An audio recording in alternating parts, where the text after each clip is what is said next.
What's going on, everyone? As you might have seen from my video the other day, I went out to the shooting range desert the other day. I was trying to beat the sun the whole range session because it got dark on me since the weather's changed. But I took out my um, Sig P320, the same slide on the subcompact grip. This is a compact or Glock 19 supposed model. It's actually bigger than a Glock 19. But took this out. I took out my VP9, both uncool pistols by the Shield Network on YouTube right now. And then my MP5 Zenith or MKE full size MP5, and my beloved PTR91. Now these are all kind of newer guns for me, but I took my PTR out because I had to send it back in. It should never have come out of PTR the way I received it initially. This weld right here that holds the hand guards together was loose. The paddle magazine release or mag latch, I don't know why they don't just call it a goddamn mag latch, was really sloppy and would catch, and it would choke about every other round. And so it seemed really accurate, and I zeroed it really fast with this AA battery model EOTech, also an uncool thing on the interwebs. And I really liked it.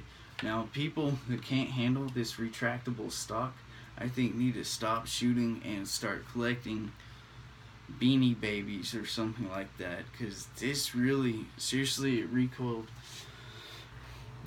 It felt like a M4 carbine in the prone, but with more muzzle rise. Like, the only thing I really noticed was the muzzle would kind of it would take about a half second to get back on target, if even that. And wow, I really liked it. I could totally just run 308 if I could afford it, and shoot it all damn day. I could literally shoot that rifle all day. So a fair representation of what the casings look like. If you could see, they kind of have little flute marks or little straight lines. I don't know if you could see it in this atrocious light. Hold on.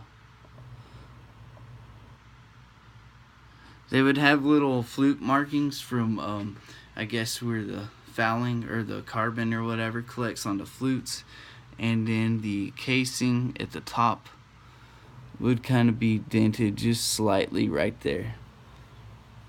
Not all of them did that, but when I first got that PTR, it was an absolute shit fest. It would just rip the cases, it would rip the projectiles out and shit like that. The MP5 was a blast. My MKE full-size MP5, my dream gun. That thing was a hoot to shoot. It did not rip up the brass. And one interesting thing, here's what it looks like. See the flute marks on there? One interesting thing about the MP5 is that when I shot some subsonic, I think they're really heavy for caliber subsonic, like 154 grain Silver Bear hollow points, which is actually pretty good. It'll the jackets will rip off in a body if you get shot with it, which I actually think is a good thing. But anyway, when I shot that compared to the like Federal 115 grain or the Remington UMC 115 grain, you could tell the subsonic ammunition hit with authority, but there's like a delay. It was pretty cool. And you could definitely tell the velocity increase off the longer 8-inch or almost 9-inch barrel. The Let's see. The only issue I had was when I was getting it zeroed, I realized that because it didn't have a stock, that I must have changed my sight picture, and so it just took me a few couple more tries to get the sight picture right on it. I had to use unconventional methods to get that thing zeroed, if you understand what I'm saying. So but once it was zeroed, oh, it was a hoot to shoot. I shot a helium tank. I shot the shit out of that and a broken microwave. I am the asshole redneck that will take trash out to the desert and shoot the shit out of it. And shooting metal was really fun, but the ricochets were kind of scary because especially when I'm shooting like bimetal shit, they seem to ricochet a little bit more. It could just be me, but other than that, no, the VP9. By the time I shot this thing, it was almost completely dark, and I noticed I was shooting it low, but I had just fired one magazine through it, and I had shot the Sig P320, and I actually shot really fucking good with this thing. It must be the way I shoot and the way I align the sights. These sights are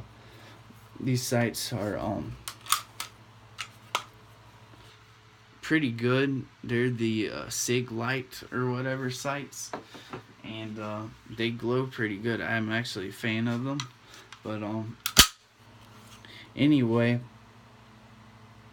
I shot pretty good. It seemed really accurate, and I was shooting with the subcompact grip on the same slide that you can interchange between the subcompact and compact grips, and I even had the big ass full size magazine as well. It was pretty funny, but I now one thing I don't like about this pistol is the way that Sig handled it with the whole drop safe issue. I'm not a fan of how Sig handled that whole ordeal, but this is like my modern M9 prepper pistol. Even though this isn't the exact same variation that the military is going to use, you know, might as well have it in my tool shed. But yeah, that's all I really wanted to say. Thanks for watching.